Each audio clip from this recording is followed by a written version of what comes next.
而100年历史上第一个被创意总监亲口认证，像可可香奈儿本人的艺人为了他，品牌打破了100年只主打女性的惯例，还专门为他设计专属男装系列。2023年6月，香奈儿正式官宣王一博成为品牌形象大使。这个消息一出，整个互联网都吵翻了。很多人说香奈儿是女性品牌，怎么能找一个男艺人当代言人呢？还有人说王一博穿香奈儿的女装太违和了，但香奈儿根本不在乎这些质疑，因为他知道王一博是这个世界上唯一一个能真正理解香奈儿精神的男艺人。可可香奈儿曾经说过，时尚易逝，风格永存，我不做时尚，我做风格。而王一博就是一个活成了风格本身的人，他从来不会去迎合别人的审美，也不会在乎别人怎么看他，他想穿什么就穿什么，想做什么就做什么。这种不在乎的态度，正是香奈儿最核心的精神内核。Chanel 创立的初心，就是为了打破女性的束缚。可可香奈儿把女性从紧身胸衣里解放出来，让她们穿上裤子，剪短头发。他告诉女性，你不用为取悦别人而活，你可以为自己而活。而王一博正在用自己的方式打破性别的束缚。2021年，他第一次穿香奈儿的斜纹软的外套参加活动，全网骂声一片，说他娘。但他下次活动依然穿了一件粉色的香奈儿外套。他说，我觉得好看就穿，别人怎么说和我没关系。香奈儿的创意总监维吉尼·维亚第一次见到王一博的时候就被他吸引了，他身上有一种纯粹的叛逆。维亚后来在采访中说，他不害怕与众不同，他敢于做自己，这正是可可香奈儿当年的样子。维亚专门为王一博设计了一套男装，融合了香奈儿经典的斜纹软囊和珍珠元素。这套衣服上线后，在全球范围内迅速售罄。王一博最特别的地方，从来都不是他的颜值，也不是他的流量，而是他身上那种对热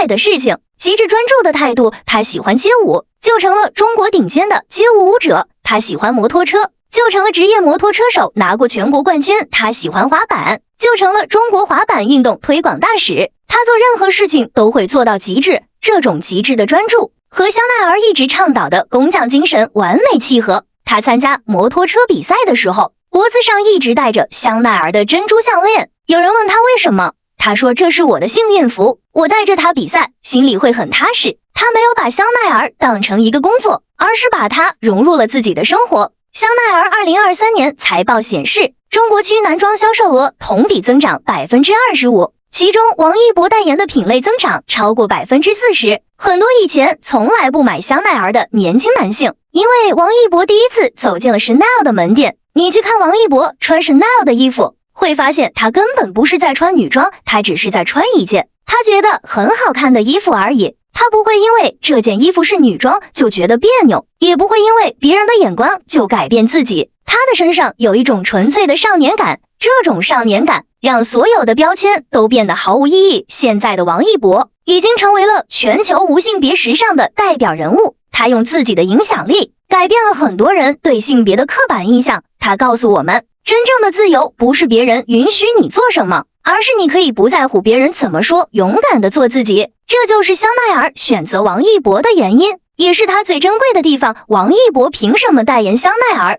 把一个顶级赛车手说成是娇贵小香风错。当你看到他穿着香奈儿斜纹软的外套，迭代 Coco Crush 项链与 J12腕表出现在大秀现场时，请收起你所有关于性别的刻板印象。香奈儿选中的从来不是一个常规的男明星，而是一匹100年时装屋等了很久的野马。这匹马有多难驯？当内娱其他明星忙着精修营业、刷红毯通稿的时候，王一博在做什么？他在岩壁上攀岩，手掌全是老茧；他在拉力赛道上飙车，满脸灰尘泥巴；他扛着摄影机钻进纪录片剧组，素颜出镜不磨皮。香奈儿的品牌形象大使常年把自己泡在旷野里，按照传统逻辑，这种疏于精致的状态简直在拆顶奢的台。但香奈儿的逻辑恰恰相反，因为香奈儿自己就是100年前闯进上流社会的那匹野马。艾薇·沈奈出身孤儿院，靠打破规则起家。他从男装和马术运动中获取灵感，用德纹软囊和利落剪裁砍掉了女性身上的束腰，让女性能大步走路，自由呼吸。香奈儿从来不是一匹被驯服的马，它是一匹从旷野跑进巴黎的野马。而王一博身上那种懒得解释的底气，与这个品牌骨子里的叛逆在灵魂底层是同一种东西，嘴上说灵魂契合，有点虚情胜于言，直接把香奈儿给王一博的顶配待遇拉出来，你就知道这匹野马在品牌心中的分量。2021年6月，他直接空降香奈儿品牌形象大使，跳过质油考察期，品牌直接宣布合作，且无需飞往总部报道，成为品牌100年历史上最年轻的亚洲男性大使。从成衣到高定，从腕表到珍品珠宝，他已实现6大核心系列的全线覆盖，是亚洲唯一达成满贯的男艺人。2025年七夕，他出镜的香奈儿 Coco Crush 高级珠宝系列广告正式发布，这是他正式出镜的香奈儿首支全球广告，上线当天登顶热搜。Coco Crush 高级珠宝系列3分钟售罄，销售额突破2.1亿元人民币，其中70%的买家是25岁以下的新客。到了2026年3月的巴黎时装周，更硬核的来了。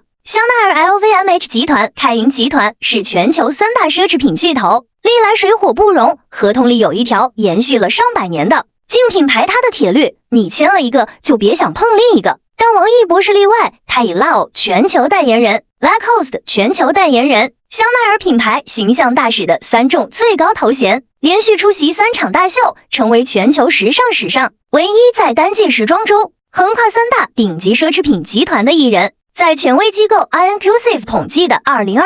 巴黎秋冬时装周名人声量榜中，王一博排名全球第11，是唯一上榜的中国艺人。在香奈儿自身所在的法国，王一博也收获了极高的评价。法国版 Vogue 在巴黎高定周期间，全平台报道了王一博，称他为香奈儿的门面 icon， 他是唯一获此聚焦的亚洲男明星。Vogue 法国版评价，他让香奈儿的优雅有了东方呼吸感。王一博不是拿代言，他是香奈儿在21世纪找到的那个能和品牌精神共生的载体。而那些打破行规的特殊待遇，说到底是这个品牌在向一个时代喊话最绝的一幕。在巴黎那阵风里，2025年7月，王一博以香奈儿品牌大使的身份参加巴黎高定时装周街头拍摄时，一阵强风毫无预警的袭来，标志性的卷发被吹得完全不受控制，他甩甩头，对着镜头露出一个无奈又好笑的摆烂笑容，被网友浪漫的解读说，那阵风是替粉丝吻过发梢，